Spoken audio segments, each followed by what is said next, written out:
How's it going, people? I trust you all well. Tony Brown here with another episode of the Padbank podcast. And we've got a special guest in the building today. I'm excited about this. I'm pretty gassed about this, actually. We've got a producer from Atlanta, United States, goes by the name, my man, J Beats, also known as Hot Hitter. Are you still going by the name of Hot Hitter? Hot Hitters is my production team. My personal production is J Beats.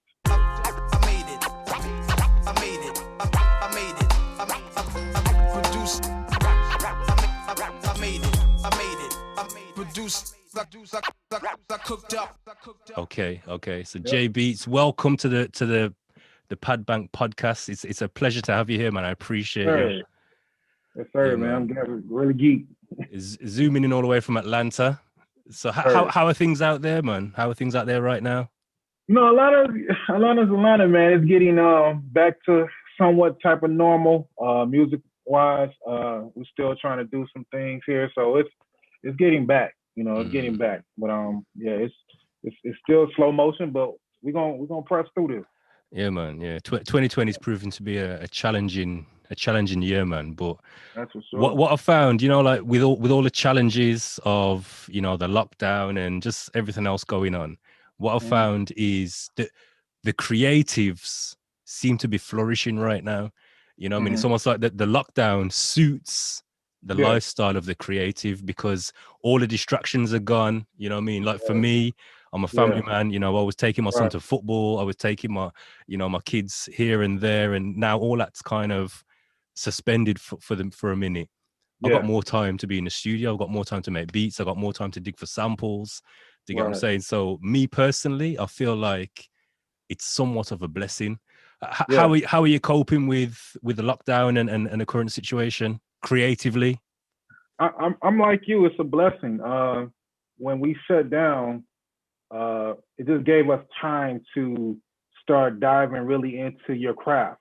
Like you have no excuses now. You have no kids robbing you to go to school, or you have no extra stuff to get in the way. So if you don't come out of this greater than what you was when you came in, it's nobody's fault but yours. You know what I'm saying? Because you had like 5-6 months to really get into your craft and learn it. So that's basically how I've been dealing with it, man. Just diving into it, learning new things, trying new things, and just getting better at it.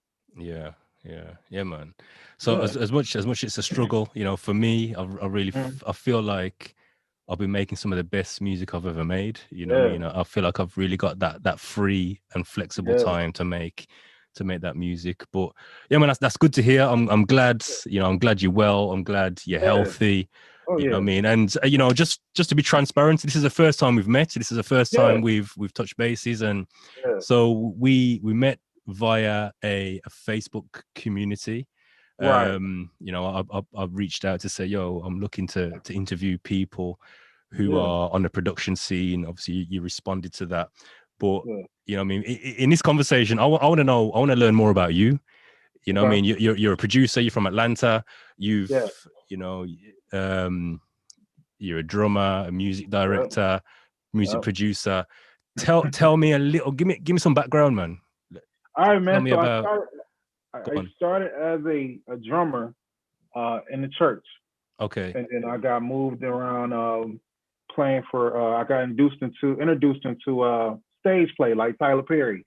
Okay. Those type of things. Yeah. So I became a drummer with that. End up like playing live during the live drum, the stage play. Live band. At the time, we didn't have the luxury of the MacBook Pros. We were using the Roland VS and stuff like that. So it was like, you know, very I guess analogish back in that day. But I moved from doing that and then started producing. And I got my first hit with a guy named Byron Swell. We were doing a song with a guy named Doran Hobbs. And we did a gospel song with him, and his song went #1. We actually got a platinum. It went platinum, it went gold, and they got a Billboard Awards. So salute, man. That's big. That's big, man. So ever since then, I was like, I'm diving right onto this, you know, creating the music. So that's been my background, music. Yeah. What I'm finding, I'm seeing a lot of producers, their grounding is in the church. Yeah. You know what I mean? The church culture, whether it's playing drums, whether it's being a music director, whether it's, you know, I used to be a sound engineer back in the day in the church. You know what I mean? I was there pushing the buttons and making sure the levels, you know, things weren't feeding back. Do you get what I'm saying? So I'm seeing a lot. That's definitely where you get your foundation from. You know, for most of us, that's where you get your foundation from. So it really helps out later on in the career. Yeah. You know what I found with the church as well is a lot of times the equipment isn't top notch. Like you're not working with top notch equipment, so you've got to learn how to produce a great sound with some low level equipment. Do you get what I'm saying? So the mixing desk might not be perfect. The drum kit might not be a perfect drum kit. You might have, you know what I mean, a little Korg Triton going on over there, and the mics, you know, you might have a mix of mics. So you've got to make it all work with a mix bag of equipment, and that's how you really learn your craft, man. Yeah, I mean, that's where you can really develop learning how to create, because you don't have all those great instruments in front of you. So now you got to take what you have and turn it into something great. Now, these days, today, the kids, I kind of envy them because they got the easy part. Yo, back in our day, you know, you had to learn on in my case, a drum set that you had to tie around your legs so it wouldn't move. You know what I mean? So now they got these state-of-the-art drum sets. They running Pro Tools in church. So I mean, you know, my hat's off to them, but we just came from the old school where if you horrible, you just horrible, and it will show. Yeah, man. Yeah. It's true. I mean, I came up as a DJ, and I remember my first DJ set up in my bedroom. I had a belt drive turntable, and like a secondhand Akai turntable, which was direct drive, but the platter was that heavy. You had to give it a push to get started. You know what I mean? So you couldn't just jigger and drop it. You had to give it a push, and that taught me how to mix. You know, on cheap equipment. So by the time I upgraded to Technics SL1210s and 1200s, you was already there. I was tight, man. Like I was like pop. I was on the ball. Yeah, man. Yeah. So I mean, just like with me, as you know, producer, we were on MP6s, so it was floppy disk. Yeah, man. Yeah. So you know, if your floppy disk goes 10 bad, megabytes. 10 megabytes, bro. That's all you got. And then you upgraded to the zip drive, the SCSI zip drive. Yeah, man. Zip drive. The zip drive was 100 meg. I thought that was life. I was like, man. Wow. So then, I mean, you go into the MP6 Renaissance and everything's on the computer. Yeah, you can just do so much. You got a terabyte. It's true. Unlimited sample time. We take it for granted. It's people crazy. Don't realize, man. Yeah, man. And that's one thing, you know, for us guys who are a little bit older, you know, we see how good this generation have got it in terms of, like you mentioned, you know, the software is so accessible. You know, unlimited sample time. You've got terabytes of hard drive space. You've got all these virtual instruments, and then on top of that, you've also got global distribution. Like me and you are speaking now live, online, live. You're in the States. I'm here in the UK. We're speaking live. UK. Yeah. You know, back in the day, it was like, you had to go to the studio, put that on whether it's reel to reel, whether it's ADAT, whether it's DAT, and then get it pressed onto CD, then put it in the mail, send it out to a DJ, and pray to God that guy plays it on his 2-hour show at like 2:00 in the morning to get some exposure. Exactly, man. It's crazy, man. But you know what? That made us who we are now. We can appreciate what we're doing right now. So I think what we went through is to help these young cats right now. That's why you're able to influence them and show them in a way like, you know, they got it easy, but look, before y'all had it this way, this is how we had to do it. So I wouldn't trade it for the world, man. I envy the new generation, but I wouldn't trade it for the world. Yeah, definitely. And that's what I'm saying. I think if you come up in that and that's all you know, you can easily take it for granted. Where we know the value of of YouTube, of SoundCloud, of Spotify. You know, the value of being able to produce your music, export it and upload it and get global distribution. That's a blessing, man. Can't take that for granted at all. We used to have to try to get the CD sold out the trunk, try to get to a record exec and say, hey, do you like anything? Can you please play it? Can you sign us? Now you don't need those things no more, man. I mean, it's so open right now. So that's it, man. That's it. But yeah, man, we're kind of jumping ahead. I want to go back a little bit. So you mentioned in terms of, you know, producing for that gospel artist, getting a certified gold. How did you actually get into production? Well, we started, like I said, doing shows like Tyler Perry plays, and they needed a soundtrack for a particular play. And me and my partner, Linnell Bloom, we was like, hey, if y'all, let's try it. You know, they was like, well, we need this done in 8, you know, so many hours, days or whatever. And we came together, and by us being musicians, it came to be a little bit easy for us at that point to do a soundtrack. And once we did that, man, we took off. We did that. We worked with Daddy's Little Girl soundtrack. We did some things from that point, you know. I actually had that on VHS or DVD. Yeah, man. Yeah, man. Tamika Scott, we did with her. So were you actually on set when those guys were doing the performances, or was it something you did afterwards? As far as the artists, in terms of the soundtrack for that project. No, well, not the one for Daddy's Little Girl. The one that we did before that, we did at my house. Okay. So I recorded, I mixed, we produced everything in my house. Yeah. So that was a learning experience, man. It was one of the great experiences ever. So yeah. And what I can see in the background there, you got a very nice setup, man. What was your setup like back then when you were doing that project? Back then, I had of course, an MPC. We had a Roland module and a 32x8 Mackie mix board. Okay. And then I recorded with the Roland VS 1880. Yeah. I did the whole CD with that. Yeah. So imagine, you know, I felt like if I could learn that, I can learn anything else, because Windows is this small, and then everything is.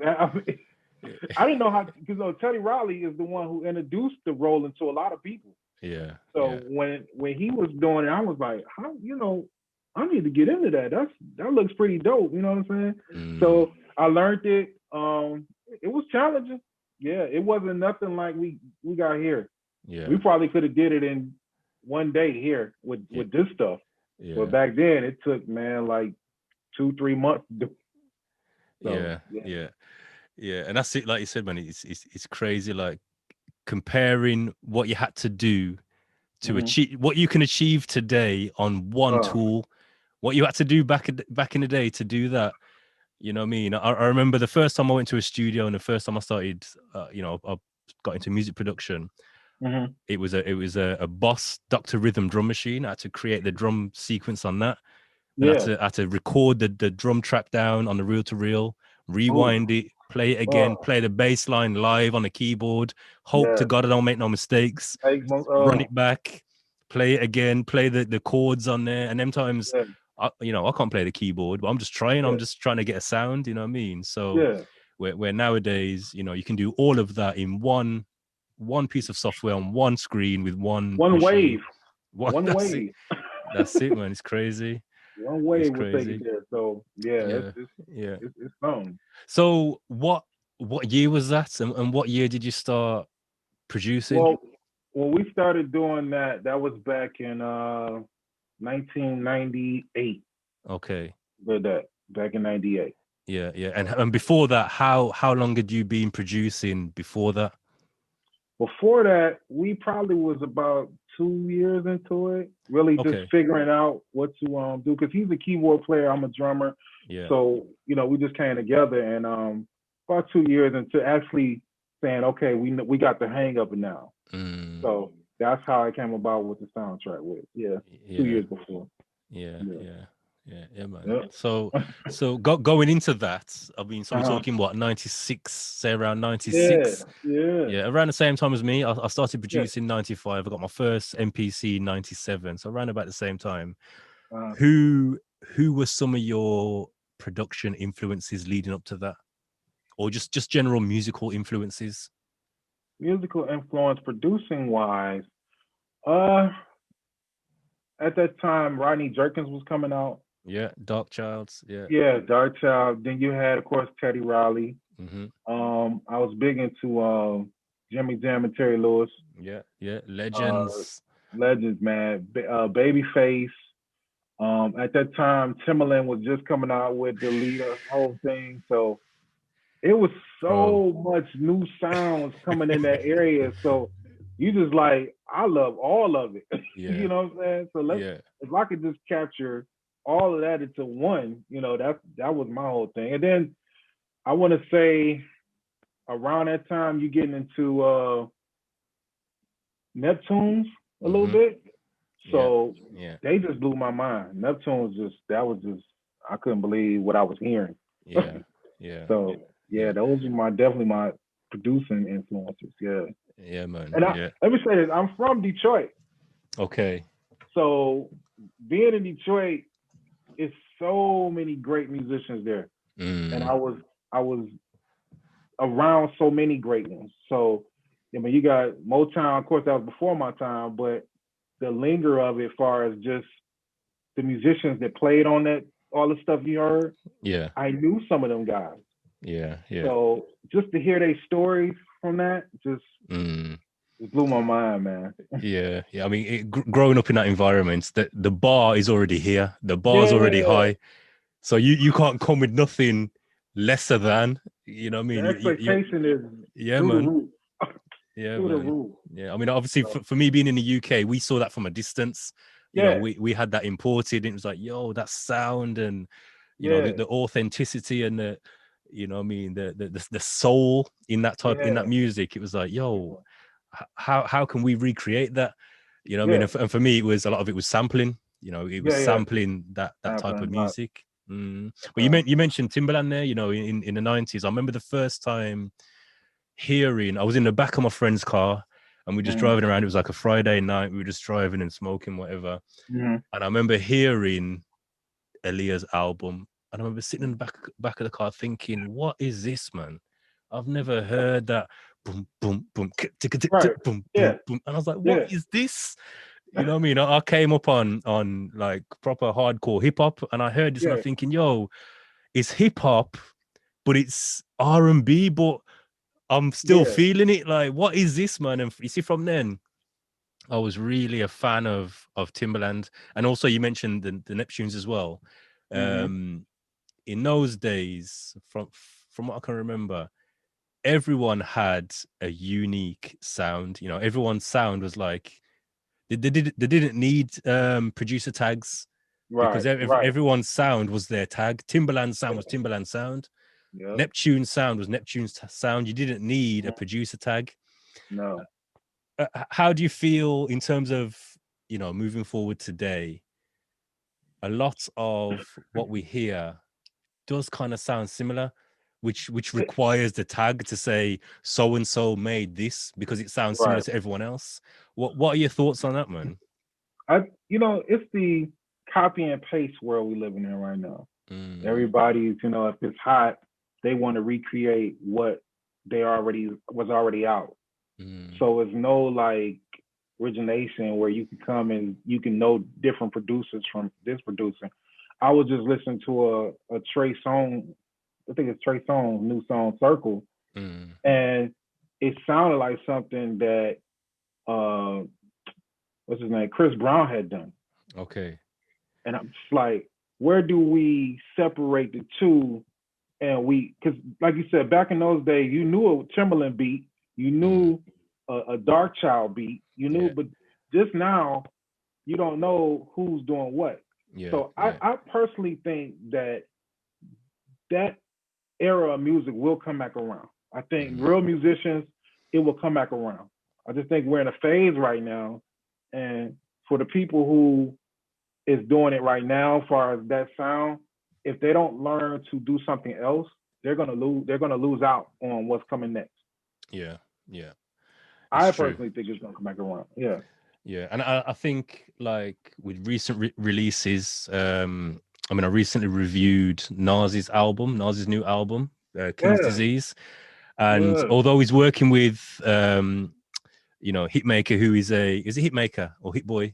Hitboy, isn't it? Yeah, it's Hitboy. No, Hitmaker. Yeah. He's a new school producer, but he's captured that old, authentic sound. Yeah. You know what I mean? And then you've got obviously Griselda doing their thing. You've got, you know, there's a number of artists who are coming out and they're sort of going back to that authentic hip hop sound. So, you know, for me, the hope and the prayer is that, you know, people start to want to have that signature sound again, rather than the same old regurgitated 808 couple synths. You know what I mean? I'm hoping that we do go back to a place where people have got that signature sound. I think we will. Hitmaker, I like what he's doing. I'll be honest. The reason why I like it is because he's bringing back music of back then to now and making people. It's kind of like educating people on what was before. He's one of the producers that I do like that is doing that. Some of these new producers, you know, I can't tell one from another, but definitely Hitmaker. Yeah, I like Hitmaker. Yeah. I think he's the future. Yeah. And again, you know, just speaking about Neptune's, Timbaland, you know, in our generation, there was this this kind of title of super producer. You know, you had Primo, who kind of set the benchmark for a certain sound. Then again, the Timbalands, the Pharrells, Swiss Beats, Scott Storch, obviously Dr. Dre. These guys kind of sets a benchmark to say we are super producers. You know, you know our sound without us even saying what it is. Do you think that still exists today? The notion of the super producer? No, I don't, because now everybody's a producer. Back then, Dr. Dre was a bona fide producer. Puffy was a bona fide producer. These dudes were, you know, legend in what they did. And then it cost you a lot of money to work with these guys. Yeah. So that kind of made them superstars at that point, because you couldn't just say, hey, I got a record. Puffy, can you come produce my record? No, it don't work like that. Now you got these young guys who got a computer, got or Fruity Loops, and $200 they'll do your record. You know what I'm saying? So I just think that has changed the whole game of super producing and stuff like that. You know. Yeah. I saw a post recently. I think it was on Instagram. It came up as like a sponsored ad. And this guy was selling, I think he was saying like 60 beats for like $12. And I was thinking, like, how 60 beats for $12? Like, and how many people is going to be on that beat? Oh yeah, so you got 50 some artists on one beat. Yeah. I mean, for me, I just thought to myself, I would rather give it you for free, my brother, than, there you go. You know what I mean? You're going to pay me 0.5 of a penny of a cent for my beats. Like, that's a disrespect. I'd rather give it you for free and just bless you. Just bless you with it, man. Let me just do it out of love. That's it. Love of music. But $12, nah, that's I it. Can't do it for $12. Just give me 50% of the publishing, and I'll bless you with the beats. You know what I mean? There you go. But to sell 60 beats for $12, I just thought that's you're totally diluting your value. Oh man, did they even sound good at $12? I didn't even listen to them. But what I suspect is it was like a lead generation tool. You know, you buy into it, and then there's going to be some upsales later on. It's probably doing like a course, or I don't know. But I just thought that there can't be. There's got to be a business model behind that, because there's no money in that. There's no money. You know, the time you invest in creating 60 beats, $12, is not going to cover the amount of time you've spent to create those beats, you know. But those are the difference between producers and beat makers. Yeah, go into that, man. Talk about it, man. Talk about it. Beat makers can do that type stuff because they just sitting there. They put a kick and couple of snares and a hi-hat. Oh, and there go the beat. Producer got to come in there and actually produce the artist. Yo, tell them what you should sound like on the track, or help the person to know what they're doing. We don't have that. So no, as far as super producers like Dre and them, they're few in between right now. But I believe one day we should come back around to this. One day we'll get real artists to come back and sing, and they will need these type of things. These artists, some of these artists today, all they need is beat makers. Yeah. Because that's the type of style that they're doing, you know. You can't be a beat maker and go in the studio with Patti LaBelle. You can't be a beat maker and go in the studio with Mariah Carey. It don't work like that.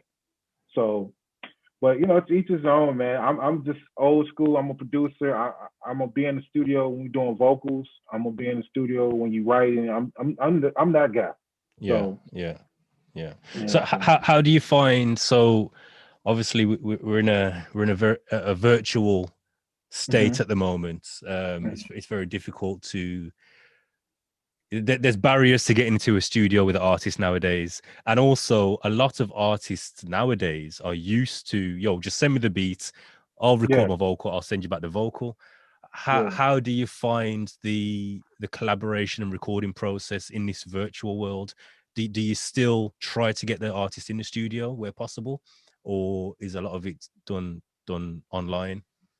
I think it's almost like you do half and half, because you understand that we're in a trying time with that, but it's still the connection between the producer and the artist that you need to be in the room together to get that vibe.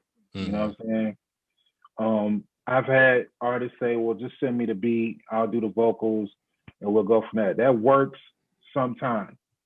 Most of the time, I need to be in the studio with the artist. So that's what I did. You know, that's why I wanted to build my studio. I got a vocal booth. I got, so they can come here and record, we vibe, and then we can do the virtual thing. But we're gonna have to do some face-to-face interaction so we can get a vibe from each other. That's just how I see it. Yeah. And I really believe that's how, for me, that's how the best music is created, because when you're in that room together, like you said, it's about the vibe. You know, I can have a beat already built. I can go into a studio with an artist, and then the vibe I'm getting off the artist, like, yo, you know what? Let me change up this drum pattern.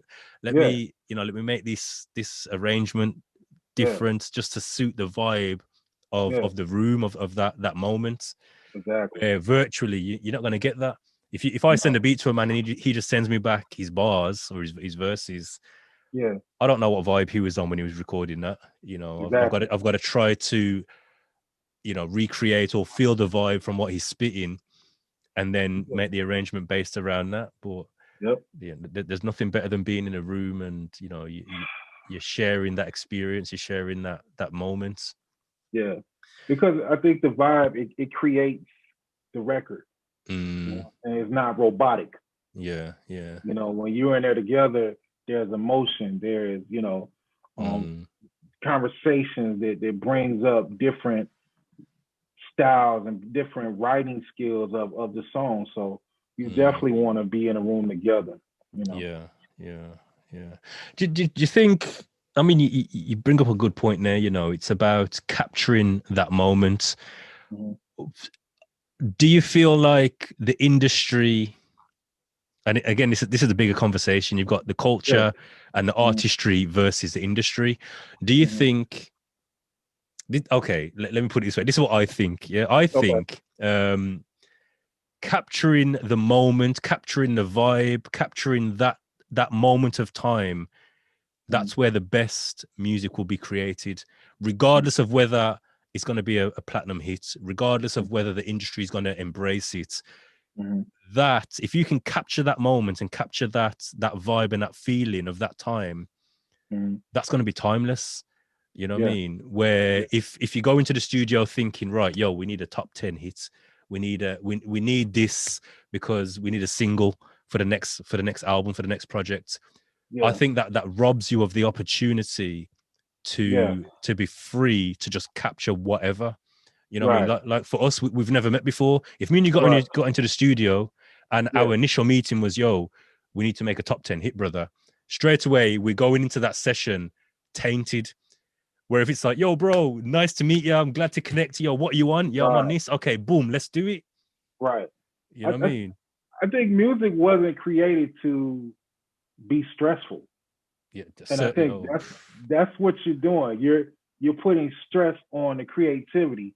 Yeah. If you just go in and vibe, then you can have so much come out of that energy. Yeah. But if I'm going there thinking like I need a number one hit or I need this, you're killing the vibe. You're suppressing the vibe. So for me, I just like to go in and get the emotions, get the vibe, get the whole feeling of with the artist. It's something about being in the studio. It's a magical place that a lot of people don't understand unless you're in there.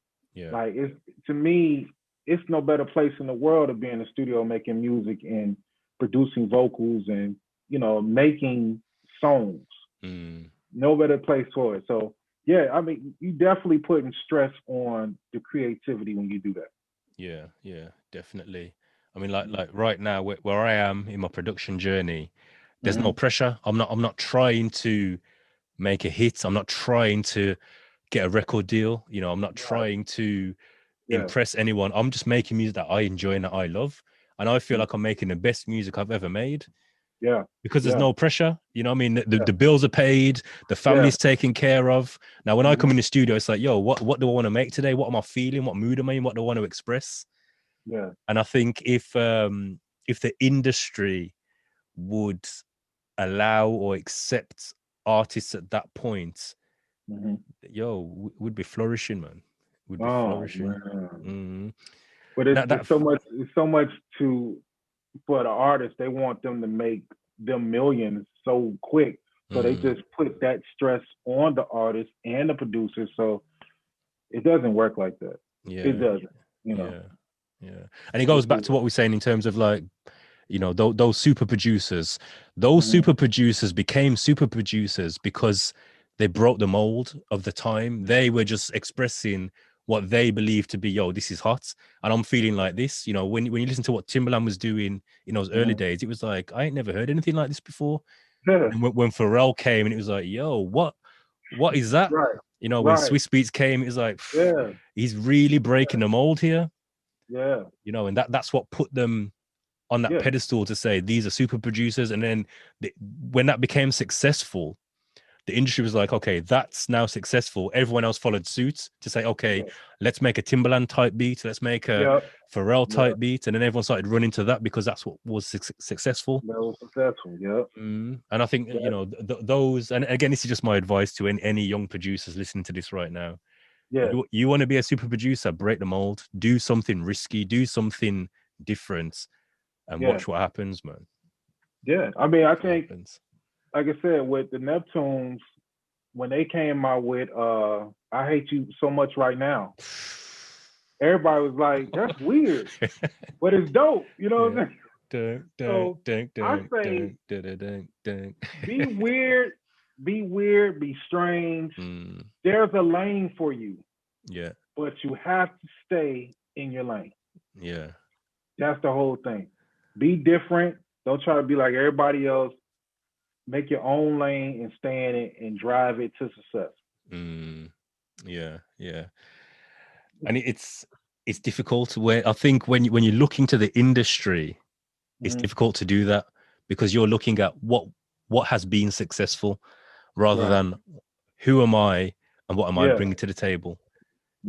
How do I express myself artistically?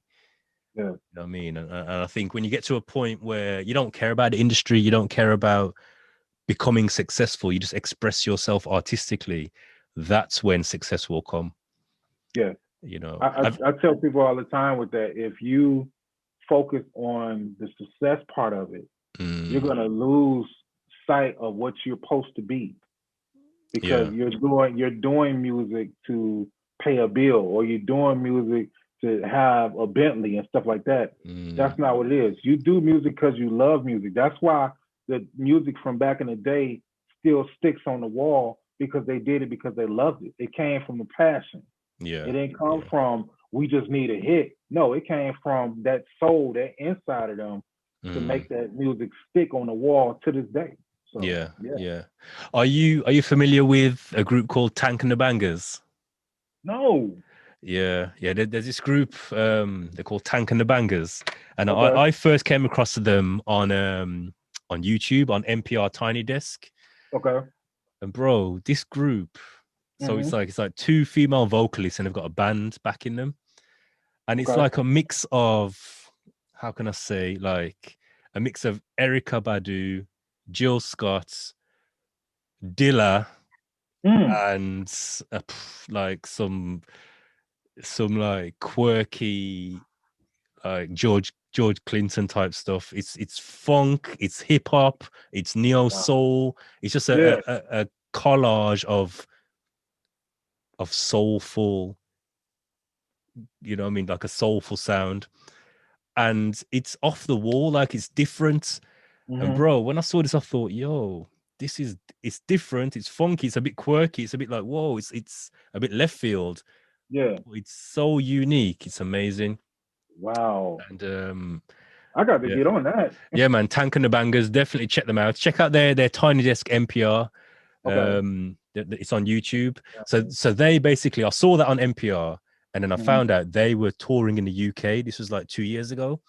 And me and my wife, we drove like 3 hours up north to Leeds to go and watch these guys live. And the venue, it was a tiny little venue. There's probably about 150, 200 people squeezed into this tiny little venue.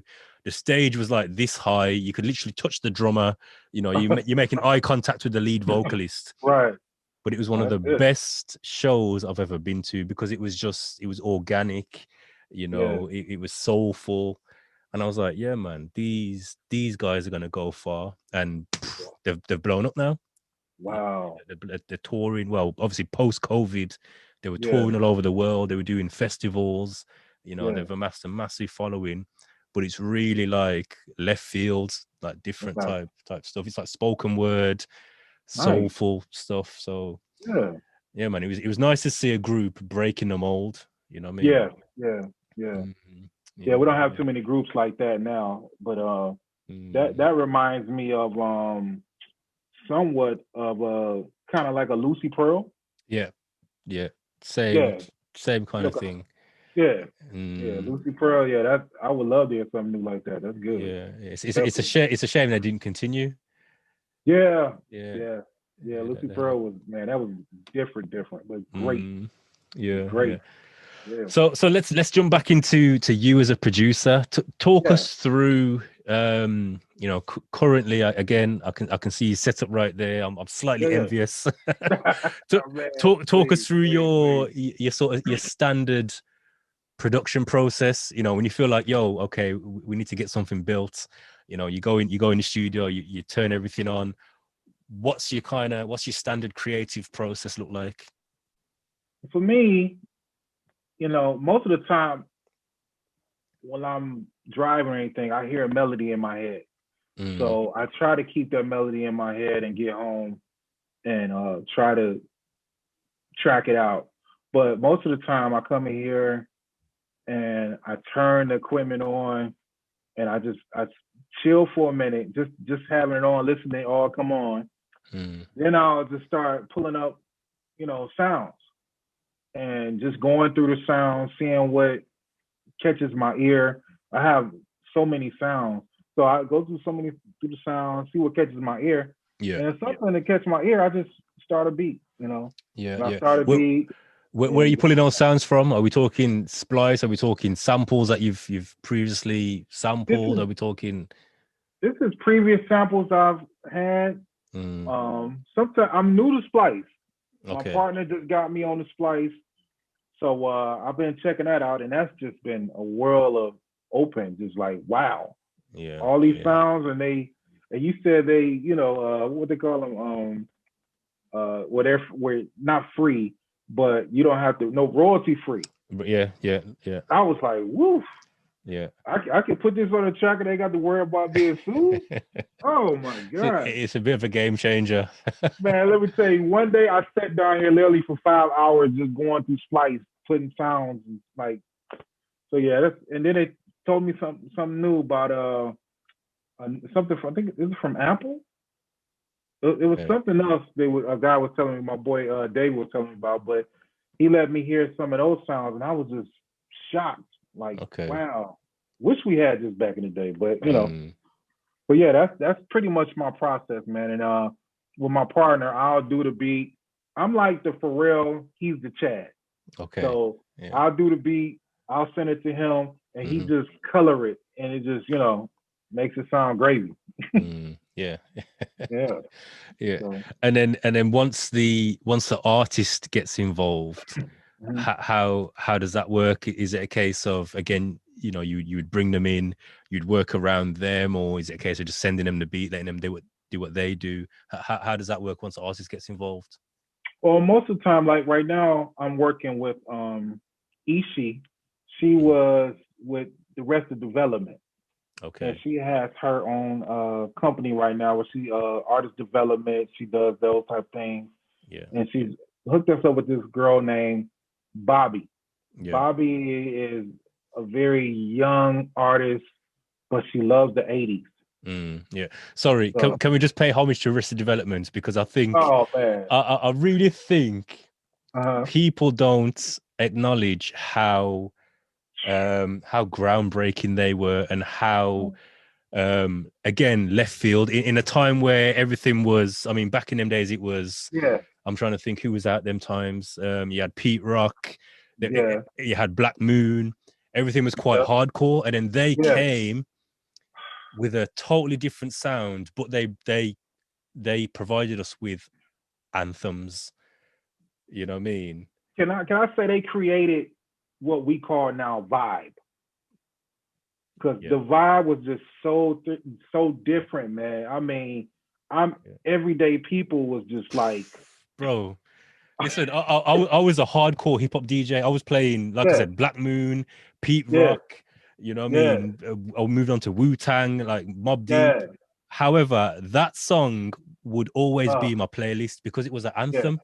That was an anthem.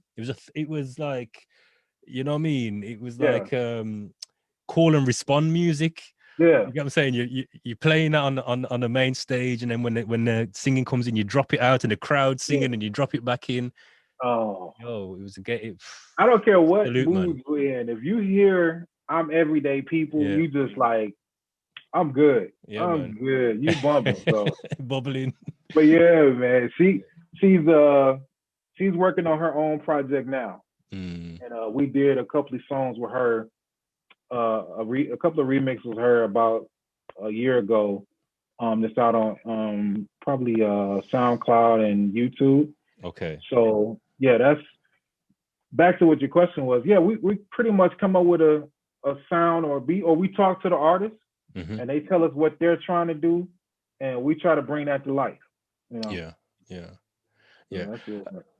Have you ever found when working with an artist that there's a little bit of a power struggle between you as a producer making recommendations from your experience, you know, saying, well, maybe you could deliver it like this, or, you know, let's punch in here, let's drop it like this. Have you ever found there to be a power struggle between you giving advice on the creative process and the artist receiving that advice?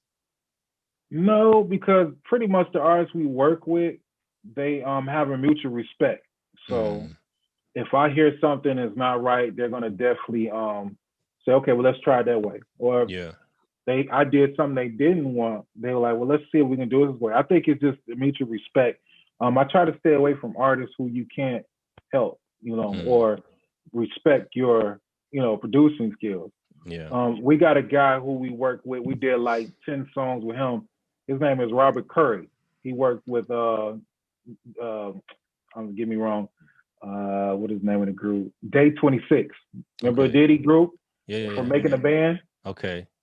Yeah. So We did 10 songs with him. Now him working with Diddy, I didn't have to show him nothing. Like he went in the studio, bam, bam, bam, and he was done. It was such like, wow. I didn't have to produce nothing. He did his thing, man. Yeah. So some people have that and some people don't. Yeah. Yeah. So you just gotta like you go with what's, you know, presented in front of you. Yeah. Yeah. It's almost like because of the process he's been through previously, he's been coached to the point where I know what I need to do. I know that's not good enough. I know I need to punch in there. I know I need to bring that again. So that makes your job easier as the producer. Yeah. Okay, so you know, there's producers listening to this. Some of them may be up and coming. Some of them may be new to working with artists. What have you found to be some best practices in terms of getting the best out of an artist in that situation? Like I said, I think communication is everything. Before you get in there and record with an artist, you kind of talk with them, see where they at. I think so that way you can develop that mutual respect, that vibe between each other.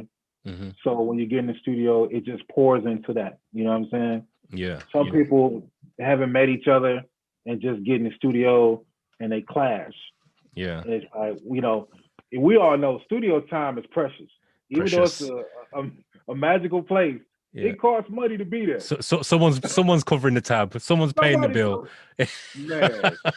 Man. Yeah. So you want to be in there and be, you know, efficient at what you're doing. You want to make sure that you're getting the best out of that time you can. So definitely you want to have those conversations before you get with the artist. Yeah. And talk with them and make sure, you know, you guys have a mutual respect, man. That's where it's at. Yeah, definitely. I think it definitely comes down to relationships. Some of the best sessions I've had have been with artists where we've got an existing relationship and we've got mutual respect. You know, where when it's a new relationship, you've got that group dynamic. It's like we're just forging this relationship, and then there can be a power struggle because the artist may feel like, yo, this is my session. Yeah. But the producer's like, yo, it's your session, but I'm in the driving seat right now. Right. So then there's that power struggle, and that can be difficult. I think as well, in terms of, again, being in the studio and being virtual, that then adds another dynamic. Yeah. What would you recommend to people in terms of getting because you haven't got that direct communication, you can't feel the vibe of the room or the vibe of the session. How would you advise a producer who is in a situation where they're working with an artist virtually to try and get the best out of that session? It's going to take patience. You got to have patience with that. Virtual, trying to do it that way is just, you know, it's difficult, but understanding the time we're in, you have to be patient with. I think with those type of artists, you know, you just have to talk with them. Hey, you need me and I need you. So it's only going to work if we come together and make it work. You know, trying to, you know, pull a string or who's going to do what, it's taking up time. It's, you know, you don't want to be in, and then it changes the whole dynamic of the vibe in doing the song. So now you have we just going back to having a song that has stress on it. You want the song to flow free. You want it to feel free. You want it to have the emotion, the love, the passion, all that in there. You don't want a song to have stress. So my whole thing is, to those those situations, just be patient. And sometimes you just have to be the bigger person and step back from it and make sure that, you know, give them their time to do what they do. Yeah, definitely. All right, so I want to talk to you about this. We live in a global community now. Yeah. You're in the States. I'm here in the UK. From my perspective, coming up as a producer here in the UK, we would always look to the US as like the forerunners. You know, the sound you guys had. you know, the mixing and mastering, the creativity, it influenced a lot of what we were doing here in the UK. I feel like now there's kind of a level playing field because of the internet, because of access, you know, the accessibility to music nowadays. We haven't got to wait to get to receive it anymore. Before, we'd have to wait for it to be imported over here. Right. Now, as it comes out, we all get it at the same time. So I feel like that the UK is almost caught up, as it were. What's your perspective in the US? And I'm probably testing you here. Do you know of any UK producers, you know, UK groups that you think, yo, those guys are really pushing the boundaries, or yo, watch those guys over there? Are there any that you know of or familiar? I don't know by name, but I follow a lot of people, and a lot of UK people follow me on Instagram. Okay. So I got an artist that I think her name is Justine or something, Justice, or I have to get her name. I'll send it to you after this interview. Yeah. But she hit me up and asked me for some beats. Okay. And I was shocked, you know. So with her, I sent her some stuff. She liked it. In the process of seeing as far as recording and stuff like that. But I've always been a fan of UK engineers, because I feel like UK engineers is like such on another level than some of the US engineers. Yeah. Like, you guys' ear is incredible. Yeah. Because I see the people who have, because they have sent music to you guys to engineer or to mix from the US. That was a US artist, but you guys get to mix and master it. So I'm up on you guys. I might not know the name like I should, but I'm definitely up on the UK, man. I'm definitely coming over there to check you guys out. Yeah. You know, I'm glad you said what you said about engineering. You know, for me, obviously growing up over here, dance music, you know, drum and bass, jungle music. I always felt like that genre pushed the boundaries in terms of engineering electronic music. You know, when you listen to like drum and bass music and you think, how have they made that sound move from here, warp over there, and then come back this way? Right. And I'm thinking, how have they done that? You know what I mean? And I really think, you know, the UK engineers push the boundaries, you know, they really push the limits of what you can do in your door, in the studio with this bit of kit here. And I wonder if that is acknowledged outside of the UK, you know, and appreciated. Oh yeah. Some of the top guys that I know always talk about the UK as far as engineering. And when they let me hear stuff, or I hear that somebody engineered it from the UK, it's always top notch. I can't even lie. You know, you guys over there have, like I said, the ear is incredible, man. It takes a serious ear to engineer. Bottom line, you know, to mix, master. It takes that ear, and you guys got it. Like for over here, few in between. You can find a good one, and you can find an awful one. It seems like over there, you guys, you just, I think you take a passion at engineering and mixing more than probably we do over here. I think we more want heavy bass. We want the speaker do. Y'all like, nah, it can knock, but it's a certain frequency to make it sound not like it's in somebody's trunk. So yeah, man, I'm up on you guys. Yeah, man. Yeah. I was actually this evening. I was listening to. I don't know if you remember. There was a UK producer. He was a UK drum and bass producer by the name of Adam F. And he was signed to Def Jam, I think, and he done an album, and he had Redman on there. He had Little Mo. He had Capone Noriega. He had MOP on there. You know what I mean? And I was like, yo, it's a UK drum and bass producer working with the top-notch elite rappers and singers of that time.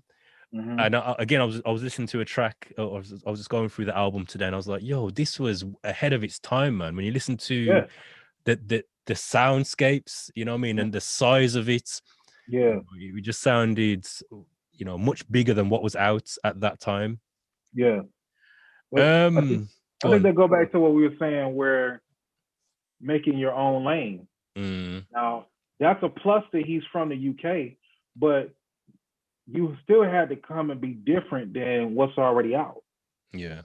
So that's, to me, that's the plus on that, man. If you can come and be different than everybody else is out, yeah, you're gonna get with those major artists like that. Especially, it just takes one artist to say he's dope. You know that? Yeah, yeah. One artist could just take a chance on you, and it's over. It's true. It's true. When you think about even you mentioned Neptunes, Nori was probably the first one to really believe in Pharrell and say, "Yo, this is a smash!" Like, "Yo, it's different." And then obviously he put that track out, what, Super Thug, and that just blew him up. That just blew up Pharrell. And it was like, "Yo, what is this sound?" But he took someone to take that risk. Yeah. It takes somebody to take a risk. Just like when he put out what'd you say? Watch Yourself. What was it from? Mystical. Mystical. Yeah. Oh. Yeah. I was just so blown away with this. Everybody's like, the danger. Yeah. But I'm listening to the sounds of what he was doing. I was like, geez, that's just something different. So, but like I say, it takes one person to take a chance on you. And I think what's her name? Khalees. I think she the one that really took a chance on them and made them, as far as the sound, made them go into on another platform to make people to recognize them and say, hey, they're for real. Yeah, yeah. We need to use them. And then Jay-Z got them. I mean, it was gone. It was gone. It was gone. The radio belonged to them. Yeah. It belonged to them. So. Definitely. Yeah. I mean, we mentioned engineering just a minute ago.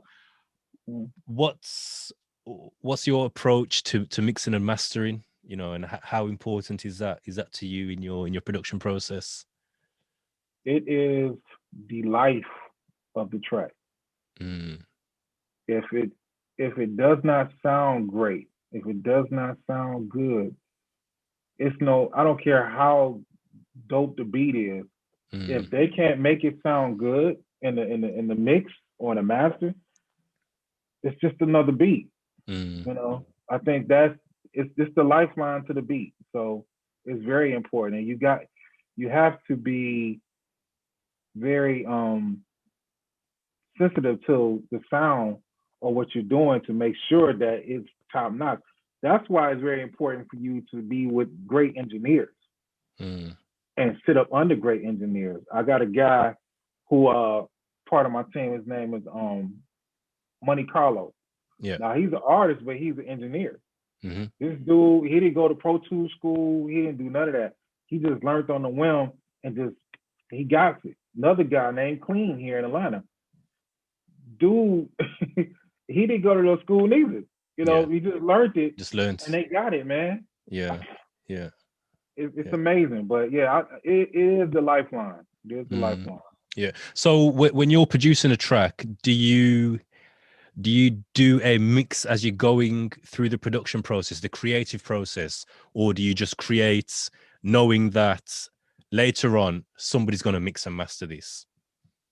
Sometimes we call it tweaking the sounds.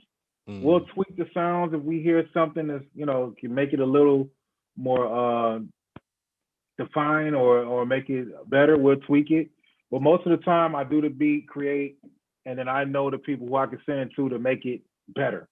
Yeah. So that's how I usually do it. Yeah.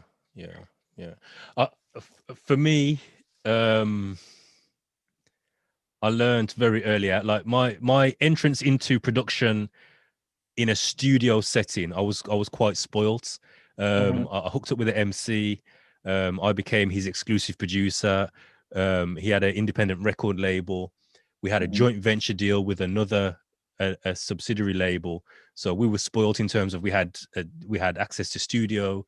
There was an engineer there. We knew that someone was going to come in and mix and master the tracks. So for me, it was I just turned up with my MPC, made the beats, and just give them the arrangements, and then it was mixed and mastered on the fly.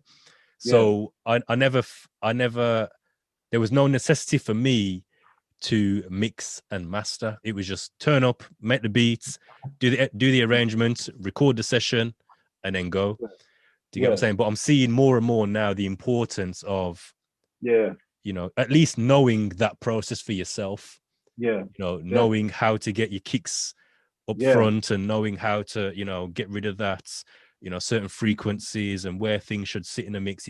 I'm learning more and more now the importance of knowing that for yourself rather than being dependent on someone else to do that. But I say all that to say there's also that role as well, because I felt I was at liberty to say I can just produce. I haven't got to worry about the mixing and mastering. I'm just coming in and do my job. Right. I'll capture the vibe, produce a track, and that's it. Someone else is going to deal with the mixing and mastering. I haven't got to worry about that. Yeah. Do you feel it's good to have that separation between the two, or do you think there needs to be that gelling of both roles as the producer and the engineer? I think it's good to have both.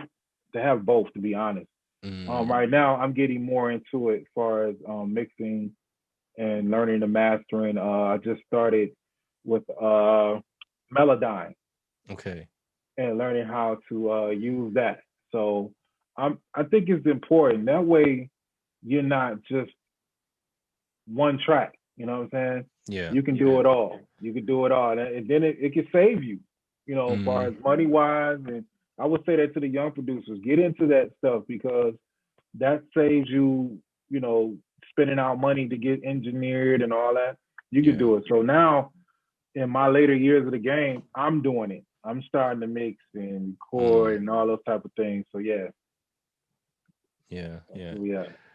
Do you think it's possible nowadays to make a hit record from a bedroom studio, like totally, independent? You're in your little setup. You got your laptop.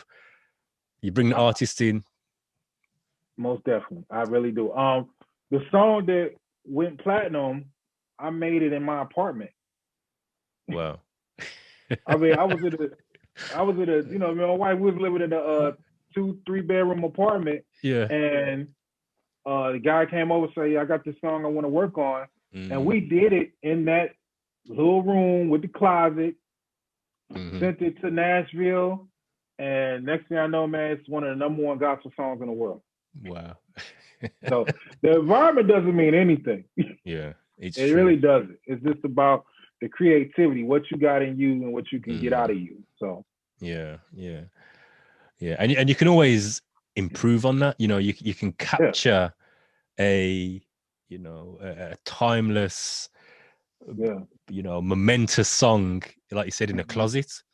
Yeah.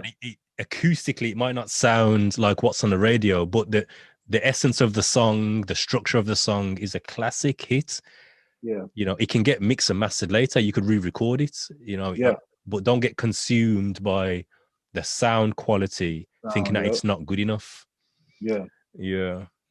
So what do you think it takes then? So if someone's listening to this and they're a bedroom producer, or they've got a little setup somewhere, what would it take for them to take their tracks and make them industry ready or radio ready? What are the steps you think they would need to do? I think, for one, the creativity. Make sure that your creativity is at an all-time high. That's how I look at it. A guy told me, to piggyback off this, he said, creativity comes from the excitement of the mind. So if you're not excited, you're not excited, you can't create. So what's in you, is gonna come out. So I say, stay excited about music, stay passionate about music.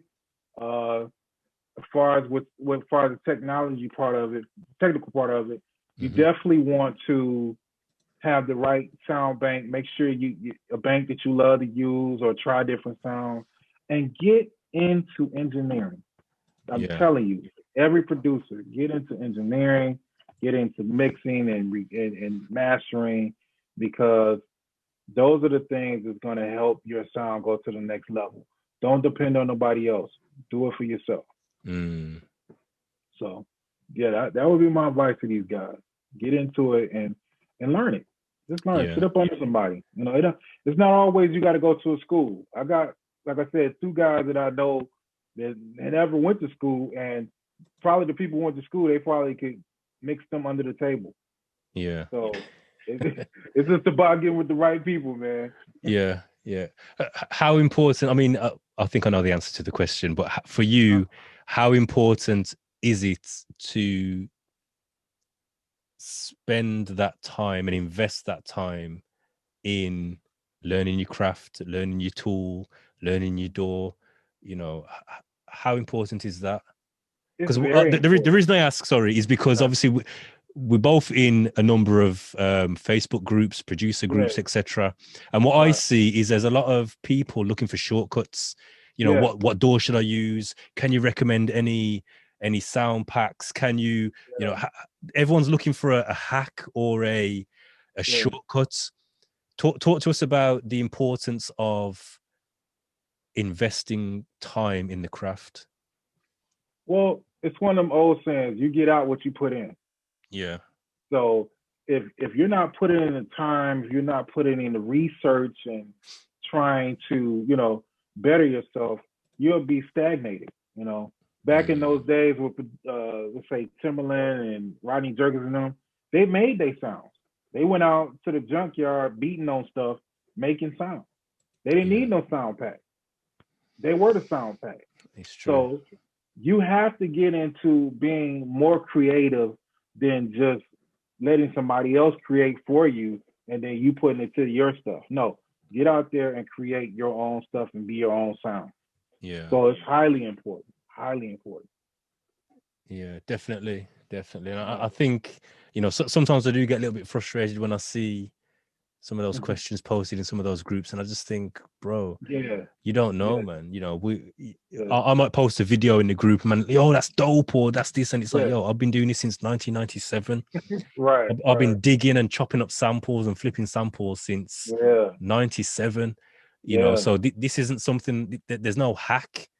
Yeah. You know, this is hours spent over the MPC, hours spent over, you know, going through sounds and manipulating sounds and making trash beats and scrapping them and coming back again. You know, it's about those, what did it say? The 10,000 hours.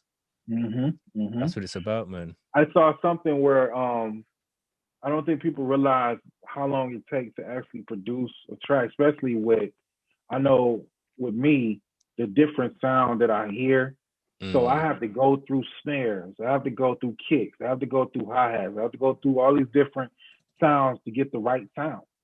I don't just get on here and just say, oh, let me go through this. And, you know, no, you have to take time because what you put into it, like, again, is what you're going to get out of it. So some of these guys, man, they just go in there, I do a beat, you know, I could do 100 beats in 2 hours. Yeah. Yeah, but they're going to sound like 100 beats in 2 hours. You know what I'm saying? So, you know, with me, it's just, you know, I'm very passionate about what I do, man. Music is life for me. It's not just something I do. It was birthed in me and it's life. So yeah. So bearing that in mind, then for those that are just getting into the game, you know, that they might have just bought their first piece of hardware, their first door, you know, they're just getting set up. What would you say to them in terms of, you know, finding themselves as a producer, finding their sound, learning their craft? What advice would you give to them? I would say learn, like we're saying, learn your sound, learn what you like. I think influencing is the best thing, you know. Start listening to not things of today, things that were back then. You know, where they had real drummers, they had real keyboard players, they had a horn section. So I would say definitely invest in learning or listening to music from back. If you're a musician or you're a producer, you should be listening to music anyway, you know. So my advice with them would be definitely learn who you are as a producer, you know. Learn who you are. I don't mean go and look at other producers and see what they're doing on YouTube. No, learn who you are. What do you like? You know, and that will make you become, you know, the producer that you're supposed to be. Yeah. No, that's key. Definitely that's key. And I think that if they take that advice on and they're comfortable with who they are, so they go through that process, they find out who they are, and they're comfortable with that, and they learn to express that musically. That's when they have the potential to become that super producer, to become that game changer. Because who I am and who you are, we totally we're unique beings, you know what I mean? We're different. So if I express myself in my as a unique being, my sound is going to be different to your sound. Right. The way I flip a sample will be different to how you flip a the way I express myself on an MPC will be different to how you express yourself on an MPC. So it's being comfortable with, when you find out who you are, being comfortable with what you found. And perfect it. That's it. Work it, man. Work it. Perfect. Definitely. You know? Definitely. So, you know, I mean, for me, the amount of trash beats I've made to make the one that makes someone say, "Yo, that's a banger." I'm like, yeah, I know, but I had to make 20 trash beats to make this. People don't realize, man, we make 100 horrible beats, and one will be like, "Oh, that's the one." That's it. So, that's it. Definitely, man. Yeah, man. Yeah, but listen, I appreciate the conversation, man, and we can keep this going. I have a segment that I like to include on the show, which is it's a quick fire round. So what I'll do, I'm gonna pose you some quick fire questions. There's gonna be 2 answers, and I need you to give me one. You've only got one choice. No deliberating. You know what I mean? No asking the audience for help. This is just bam, off the bat. So you get me, shoot from the hip. So let's do it. You ready? I'm ready, man. Okay. So iPhone or Android? iPhone. MPC or push? MPC. Logic or Ableton? Logic. Trap or boom bap? Trap. Sample or play it yourself? Play it yourself. Okay. Chop or loop? Chop. Okay. Software or hardware? Software. Okay. Email the verse or come to the studio? Come to the studio. Physical copy or digital download? That's hard. Digital? Okay. Yeah. Okay. Digital. Yeah. Spotify or Apple Music? Spotify. Yeah. Netflix or Hulu? Netflix. Okay. Big night out or quiet night in? Quiet night in. Okay. Yeah, that's it. Yeah. So yeah, man. Listen, brother, I appreciate the conversation, man. It's been good. Yes, sir. So before we leave, just let us know where we can find out more about yourself. You know, tell us your Instagram, if you got a web page, your Facebook, whatever. Just tell us where we can find out more about you. Most of it is on Instagram. That's where I do all my content. So if you go to Hot Hitters HOTTERS music 2, that's where my team is. If you go to Joe JOE_NATHAN, Joe? Yeah, at Instagram, you'll find me there. Okay. So that's where I do all my content. Yeah.